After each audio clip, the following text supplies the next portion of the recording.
Pak Presiden, gerakan ini harus memiliki instrumen. Karena bila hanya disampaikan saja, diingatkan saja, tidak ada instrumennya, tidak ada buktinya, maka tidak mudah kemudian kita untuk bisa menanam. Maka kami melihat, alhamdulillah, kita punya orang-orang baik, saudagar-saudagar baik. Bila di timur ada Pak Haji Isam mulai menanam, kami berpikir di barat kita harus ada juga, supaya kita lipat dari barat ke timur, se-Indonesia bisa menanam.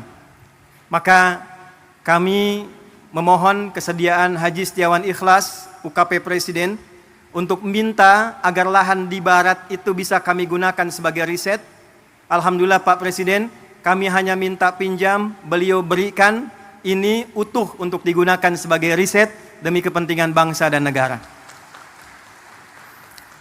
Maka kami berangkat ke Korea, kami berangkat ke Jepang, kami berangkat ke Mesir, menyusun naskah akademik, bagaimana kemudian itu bisa ditanam dengan baik, terdapat landasan dengan baik, dan secara akademik, secara ilmiah dapat dipertanggungjawabkan dengan baik.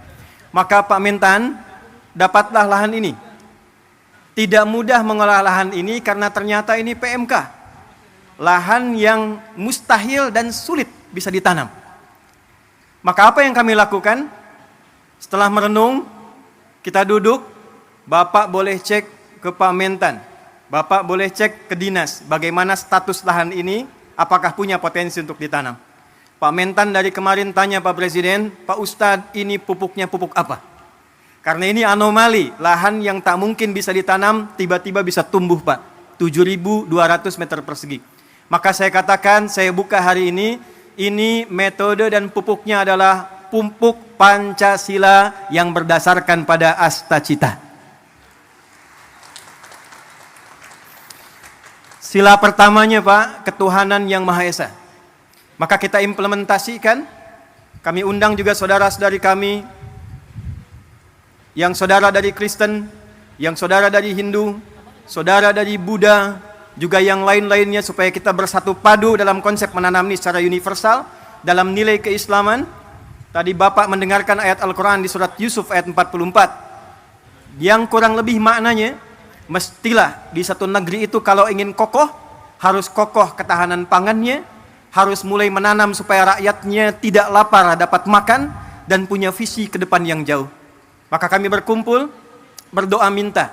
Kami kumpulkan ahli Quran yang orang Islam. Hari Minggu kemarin kami kumpulkan lagi di Masjid Agung Sultan Mahmud Badaruddin. Maka dengan sila pertama ketuhanan yang Maha Esa. Pasal 29 ayat 1, negara berdasar atas ketuhanan yang Maha Esa. Pasal 29 ayat 2, negara menjamin kemerdekaan tiap-tiap penduduk untuk memeluk agamanya masing-masing dan beribadah menurut agama dan kepercayaannya itu. Pembukaan preambul Undang-Undang Dasar 1945 atas berkat rahmat Allah yang Maha Kuasa dan dengan didorongkan oleh keinginan luhur. Pupuknya Pak Mentan pupuk biasa, olahannya tanah biasa, tapi langit yang biru, warna biru kesukaan Presiden, karpetnya merah, bajunya putih, dimulai dengan merah putih, melahirkan langit yang biru, menghadirkan tanaman tanah terolah dengan tumbuhan yang hijau dan membumi. Pak,